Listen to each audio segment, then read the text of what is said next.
이 디모데 전 후서는 목회 서신이라고 했습니다. 목회. 그러니까 바울이 바울 밑에서 디모데가 이제 신앙 교육을 받고 선교 훈련도 받고 목회자가 되게 되는데, 그러니까 목회자가 목사죠. 뭐 어떻게 이렇게 목회를 해야 할 것인가를 대선배인 바울이 이제 아주 이제 목사 이제 신참인 디모데에게 목회는 이렇게 하는 거다라고 아주 쉽게 말하면 정석을 가르쳐 주고 있는 내용들이 짧지만 디모데 전 후서에 아주 중요한 기록해 놓았어요. 특별히 이 목회에 있어서 중요한 것은 직분자를 잘 세워 놓는 것이 매우 중요합니다. 왜냐하면 직분자는 일꾼이기 때문에 일꾼이 안 된 사람 일꾼 세워놔도 문제가 되는 거고, 그죠?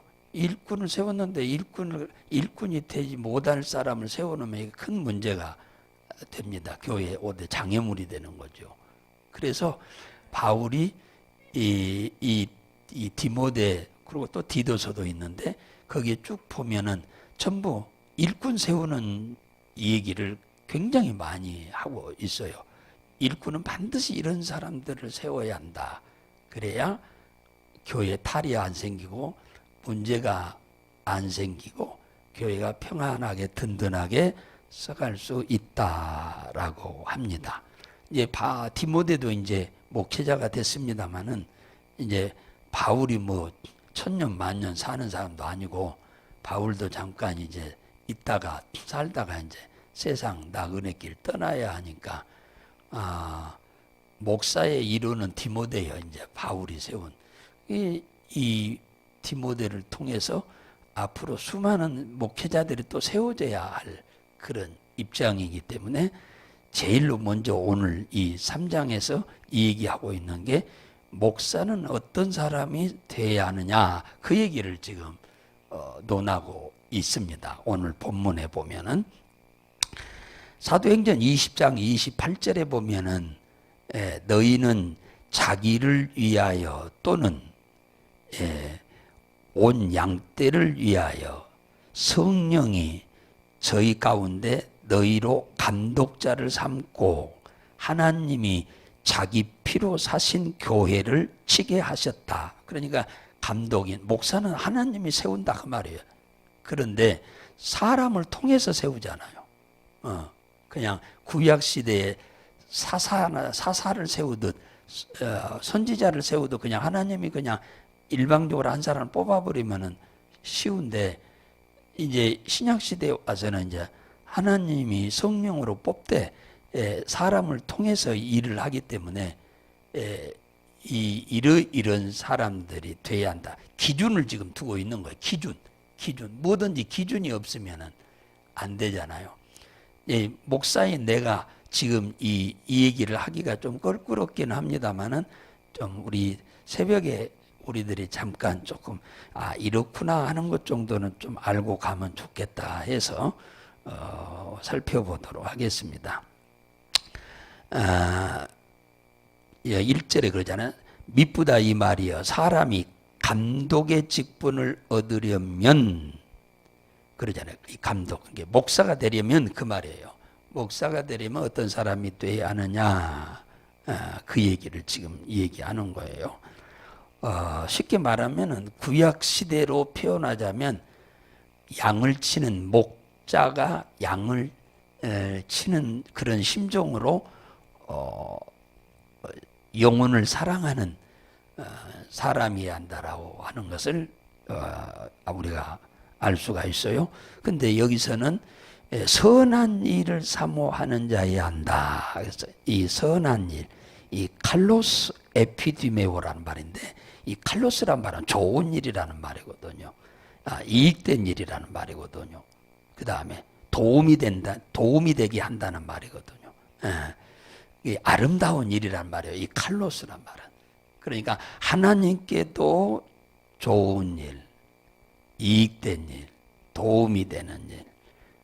그 사람에게도, 또 목회자는 사람을 위해서 상대하는 일이잖아요.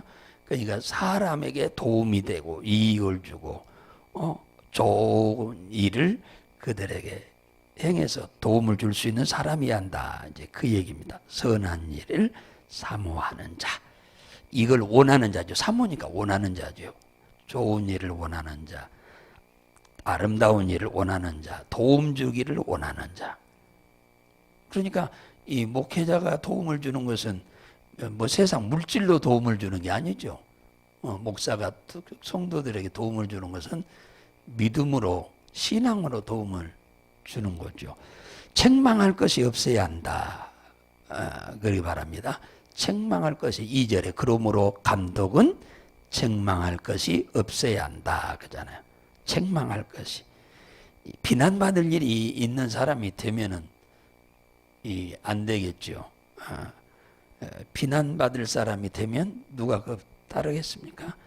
그분이 하는 말을 안 믿죠. 흠이 없어야 한다. 그죠? 책망받을 만한 일을 안 하는 사람이 한다. 그러니까 인간적인 면에서도 요거도 먹을 만한 그런 소지가 있는 사람이 돼서는 안 된다. 이제 그런 얘기죠. 그래서 무엇에 책망을 받아서는 안 되냐? 거기 나옵니다. 한 아내의 남편이 되며 남편의 도리를 잘하는 사람이 한다. 절제할 줄 알아야 한다. 이 절제할 줄 알아야 한다. 이 절제라고 하는 면에는 한두 가지가 아니죠. 뭐 먹고 마시는 일, 매사에 이 절제할 줄 모르면 안 되죠. 앉고 일어섬에 대한 이런 절제. 이게 굉장히 중요합니다. 절제. 특히 이 술을 먹어서는 절대로 안 된다. 그죠? 술 먹어갖고 되겠습니까? 그 뒤에도 나옵니다만은. 그 다음에, 근신할 줄 알아야 한다. 매사에 신중하고 사려가 깊게. 무슨 일을 그냥 움퍽짐퍽 그냥 생각나는 대로 막 하는 것이 아니라 매사에 앞뒤를 잘 살펴서 신중하게 모든 일을 하는 것이 중요하다. 일을 많이 막 저지르는 것이 중요한 게 아니라 그걸 신중하게 그 일을 처리하는 것이 중요하다. 그 다음에 아담해야 한다. 아담. 코스미오스란 말인데 이게 존경스러운 사람, 예절이 바른 사람, 균형이 잡힌 사람, 이게 균형 잡힌 인품인 사람, 그런 말이죠. 남한테 비난받을 소지가 있으면 안 되겠죠. 나그네를 대접할 줄 아는 사람, 나그네는 낯선 사람이죠. 잘 아는 사람이 나그네가 아니죠. 잘 모르는 사람도 늘 잘 환영하고 그런 사람들을 되게 잘 친절하게 잘 대할 수 있는 사람이 한다. 왜냐하면 그때 당시에는 이제 나그네들이 굉장히 많았죠. 요즘은 뭐 조금 덜 그러지만은. 그래서 낯선 사람도 사랑하고 그들에게 친절하게 잘 대할 수 있어야 한다. 그 다음에 가르치기를 잘해야 한다. 그러죠. 목사의 사명은 성경을 잘 가르치는 데 첫째 목적이죠. 성경을 잘 가르치지 못하면 그 목사로서의 뭐 의미는 없죠. 그래서 말씀을 잘 가르치고 잘 쉽게 잘 가르쳐서 진리를 다른 사람들한테 잘 전달할 수 있는 그런 능력이라고 해도 과언이 아닙니다. 이걸 또 은사라고 말하죠. 은사. 이런 은사가 꼭 있어야 한다. 그 다음에 술을 즐기지 아니한다. 거기 3절에 나오네. 술을 즐기지 아니한다. 술을 즐기지 않는다고 하니까 오해하면 그럼 술은 조금 먹고 취하지만 않으면 되냐? 그게 아닙니다. 즐기지 아니한다. 아예 술은 가까이 가지도 말아라. 그 말입니다. 구타하지 말아라. 목사가 늘 싸우면 주먹질하고 발길질이나 했었고 남은 뼈나 부러뜨리고 막 그러면은 이 목회자로서의 품위가 다 손상되죠. 교회 이미지가 말도 아니겠죠. 그래서 이 다투지 않은 구타, 그 다음에 그 뒤에 보면 또 다툼이라고 하는 얘기도 나옵니다만, 다툼은 말로 또 다툴 수도 있지만 구타는 뭐 치고받고 싸우는 거잖아요. 그런 일을 하지 않는다. 그 다음에 돈을 사랑하지 않아야 한다. 돈은 우리들의 삶에 꼭 없어서는 안 될, 꼭 필요한 거지만은 돈이 주님보다 더 사랑해버리면 그건 우상이 돼버립니다. 성경에 우상 숭배에 대한 얘기가 두 가지로 나오는데, 어떤 형상을 두고 생명이 없는 비인격체에게 가서 절을 하면서 복을 달라고 하는 게 우상 숭배예요. 그런가 하면 또 하나는 예수 그리스도보다 더 사랑하는 것이 있으면 그것도 우상 숭배예요. 그리고 또 하나 있어요. 완고한 것, 완고한 거죠. 고집불통이라고 그러죠. 자기 고집이 대단한 사람. 이것도 우상숭배라고 말해요. 우상숭배. 그러니까 우리는 보이지 않는, 보이는 형상에게는 우리는 절을 안 하지만, 보이지 않는 완고한 것, 그 다음에 그리스도보다 더 사랑하는 것, 이게 이제 우상숭배인데, 그건 우리는 까마득히 잊어버리고 사는 경우도 있을 수 있죠. 그 다음에 오직 관용하는 자, 그잖아요. 관용, 이 온유하고 온순하다, 그죠? 관용은 너그럽게 용서하는 거잖아요. 온순하다, 좀 친절하다, 참을성이 좀 인내심이 많다, 이제 그런 의미이기도 합니다. 집을 잘 다스리는 자여야 한다. 집을 잘, 집을, 이게 온 가족을 잘, 가정을 잘 다스려갈 줄 아는 사람이어야 한다. 그거죠. 가족도 못 다스리면서 교회를 다스릴 수는 없다. 그 얘기죠. 이 말에는 여러 가지 얘기가 함축되어 있는 얘기인데 다 말씀을 드릴 수 없지요. 새벽에 집을 잘 돌아볼 줄 알아야 한다. 집을 잘 다스릴 줄 알아야 한다. 그 다음에 자녀들은 자녀들이 모든 단정함으로 복종케 해야 한다. 부모 예를 들면입니다. 자녀들도 예수도 안 믿는데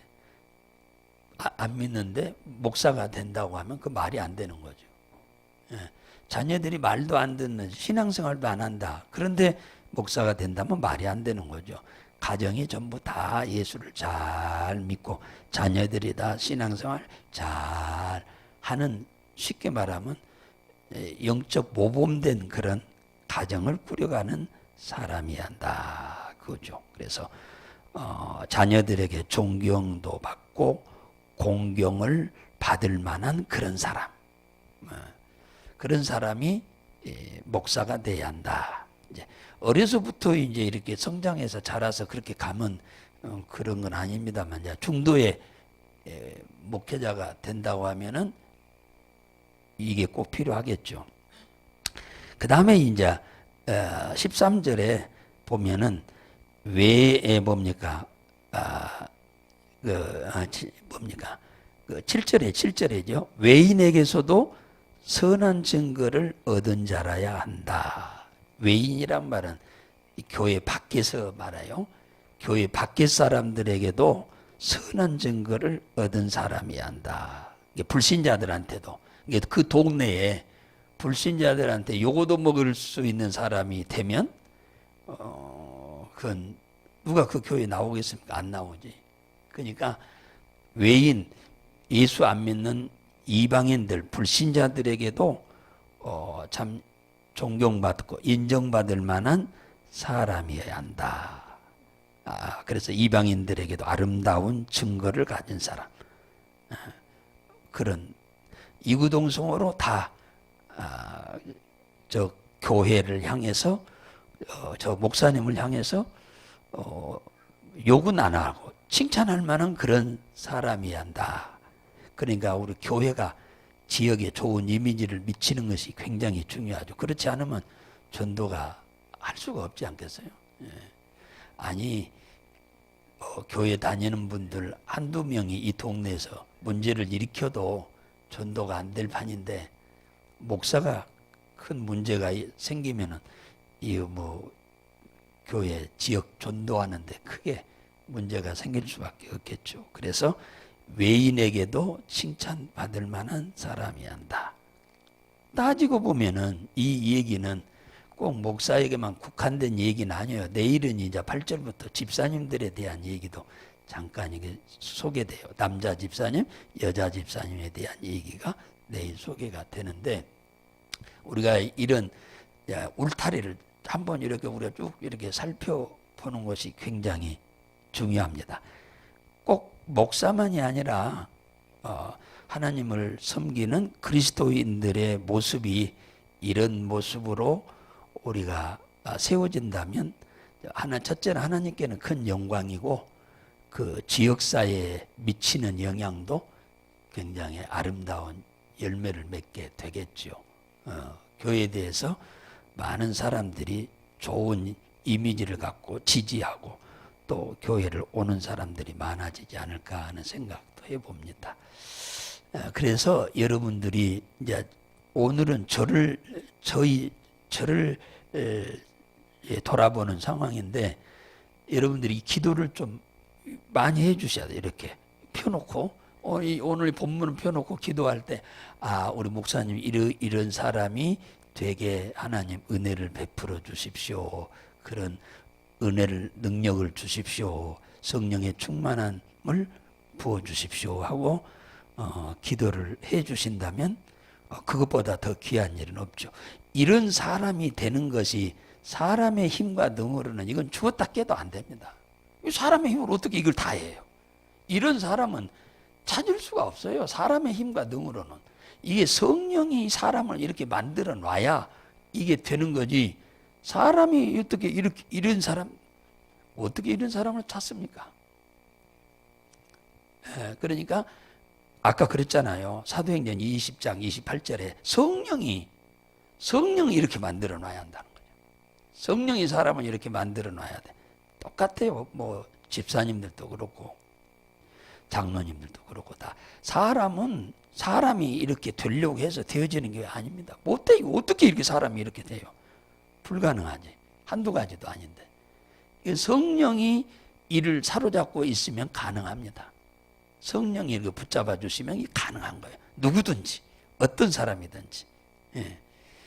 사람마다 사명이 다르기는 합니다만 그래서 여러분들이 목사인 저를 위해서 기도를 좀 많이 해 주시면 참 좋겠다 하는 생각이 들고 우리가 같이 신앙생활 하니까 저야 여러분들을 위해서 기도 많이 합니다만은 여러분들 또한 저를 위해서 조금씩이라도 기도를 이런 목회자가 되기를 위해서 기도를 좀 틈틈이 해 주시면 참 좋겠다는 생각이 듭니다.